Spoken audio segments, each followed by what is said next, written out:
We are numb to what LeBron does. We feel like he's having a down finals. He is averaging 28, 11, and 9 on 54%. And while AD has been brilliant defensively, in these finals, LeBron is averaging more points, more rebounds, more assists. There isn't an argument for anyone to win this finals MVP other than LeBron. I know, Brandon, that must come as a total shock to you, but Nick pulling for LeBron to get MVP in the finals here. You buying his take, what we just heard from him on the herd? I 100% back Nick.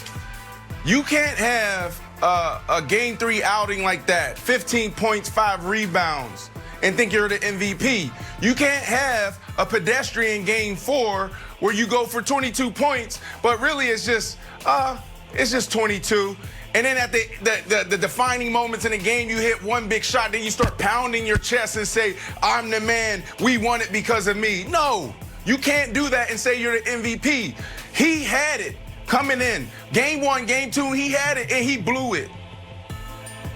Okay, all right. So, Brandon, what you're saying is, and Nick, for the record, promised to be quiet during this segment, so we'll see if it lasts. What you're saying is, if AD plays poorly, the Lakers lose. It's almost like you would consider him their most valuable player. Because when he plays poorly, they lose. But in the wins, he actually plays better than LeBron. He has more points. He's got more assists. He shoots better from three. He shoots better from the field. He shoots better from the free throw line. Hold on. I can talk if you lied. I knew it. You lied. You lied. You said it's effective. You said he has more assists. You said he has more assists. It's a lie. That's a lie. So you must retract. And he doesn't have rebounds either. He's got nothing. Move on, Jenna. Wilds blew it by lying. Move on, Jenna. Move on. No, we're going. Bring Broussard in or something. Move on. All right. Let's stay here. Let's stick with the king. So the conversation is starting to shift to LeBron's legacy, right? With the Lakers just one win away from the title. But, I mean, guys, if there is a blemish on LeBron's resume, it would be that 2011 finals run with the Heat when Miami came in as favorites against the Mavericks and lost. No. Well, Mavericks owner Mark Cuban chimed in on how much different LeBron is as a player now than he was back in 2011. Take a listen.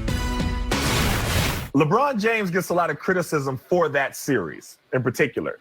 And I want to ask you, what is the difference that you see in him then in that series and then in him now? Because if you had to just compare certain differences, what are some of the differences that you see? Yeah. So, number one, he was the number 2 guy with the Heat, right? It was Dwayne Wade that really was the leader, like we talked earlier about having that leader in the locker room, right? Right. So you could really tell on the court and just from talking to guys that, he went to Dwayne's team, right? It wasn't like, Dwayne came to his team. Right. And so I think one is leadership. Now LeBron's that guy, period, end of story, right? He says who comes on that team, how it's going to work, what we're doing. And 2, he's got the basketball IQ level now. He's a basketball savant. All right, our Chris Broussard joining us now. Chris, I want to get your take on Mark Cuban interviewing and driving and interviewing. I get it. It's comfortable. Is LeBron better today in year 17 than he was back in 2011 at age 26? This is a tough one. I agree with most of what Mark Cuban said, except that he was the number 2 guy. Now, he's right in that Dwayne Wade was the leader of that team, but LeBron was the best player. Let's not forget how good LeBron James was in 2011. He was roundly recognized as the best player in the world. He was coming off back-to-back MVP awards in which he had led Cleveland to the best record in the league both years. And unlike in Game 4 the other night, he wouldn't have had to let Anthony Davis guard Jimmy Butler to lock him down at the end. LeBron could have guarded Jimmy Butler for 48 minutes and slowed him down tremendously. He physically and athletically, he was superior to what he is today. But like Mark Cuban said, it was all mental. And LeBron was not mentally where he is today, nor was he mature enough. Remember, that was a year when LeBron was trying to play the villain role. He was going to play into what everybody was saying when he left Cleveland. Okay, this is what you want. This is who I'll be, the villain. That wasn't him. That showed that he let what others were saying get into his head. He doesn't do that anymore. Also, remember, he and Dwayne Wade, that series turned a bit when he and Dwayne Wade mocked Dirk Nowitzki for being sick during the series. And that's when the whole thing kind of turned, or around that same time.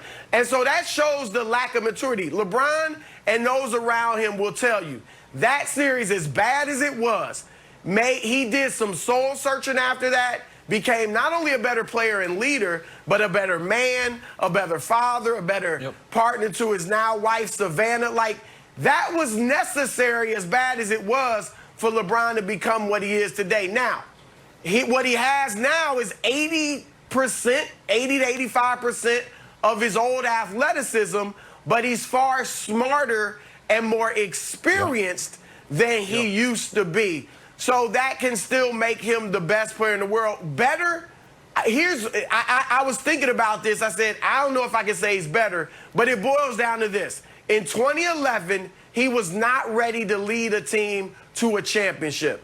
In 2020, he is. So I do have to say he probably is better now. Yeah, I would argue the best LeBron James we've ever seen was 2013, when he should have won Defensive Player of the Year, when he was a vote away from unanimous MVP, when they won 27 straight games. He's not as good now as he was in 2013, but he's better now than he was in 2011. I want to talk about 2011 for a second, though, Broussard, because anytime you talk about, is LeBron James the greatest player of all time, which he is, there are only two cards for the Jordan folks to play. One is the pedantic, childish count the rings. The other one is an argument that seems like a fair one, which is, well, what about the 2011 finals? Let's do a blind stat reveal real quick. Maybe it might illustrate how awful those 2011 finals really were. So here's three guys and what they did in select NBA finals. I'll give you a hint. One of them is LeBron's 2011 meltdown.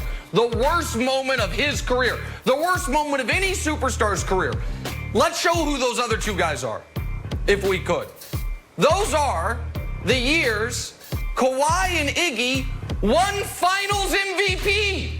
LeBron's meltdown was more points, rebounds, assists, steals than the crowning achievements for those two Finals MVPs up to that point of their careers.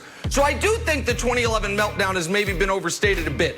But post-2011, and if we could show this, well, listen, the numbers can speak for themselves. You know, if you're not LeBron, that finals can win you MVP. If you are, it's the worst moment of your life, which probably speaks to him being the GOAT. But is he better since then? And I'll throw it back to you, Broussard. Since then, just show it real quick what his finals have been, because he's never had another moment like that. That's the 8 finals. And you could argue that group on the right is even better than the group on the left. So is he getting better with age? It would appear. His field goal percentage is certainly getting better. He's averaging close to 32 a game his last 4 NBA finals. And it's certainly, he's had no moments like 2011 Broussard, which was so horrible, it just was, you know, the same stat profile as a couple finals MVPs. That's all. Just Nick, numbers. I'm sure we'll have this conversation after the Lakers win this championship, and LeBron now has 4 rings. But look, I've got a handful of cards. I don't have just 2, all right? I've got a handful of cards that tell me Michael Jordan is the GOAT. That's but the third. You pulled that one out of the back pocket. You're comparing LeBron James to a young Kawhi Leonard who was a pup in 2014 and Andre Iguodala? I get it. I said it myself. When people look back 10, 15, 20, 30 years from now and say, wow, that was LeBron's meltdown? 17, 7, and 7? Wow. No, but you had to watch the series, as I know you did. That was not LeBron James. I don't care what the numbers say. LeBron was turning down post-ups over J.J. Barea. You cannot minimize that. And no, every player's had that. Magic.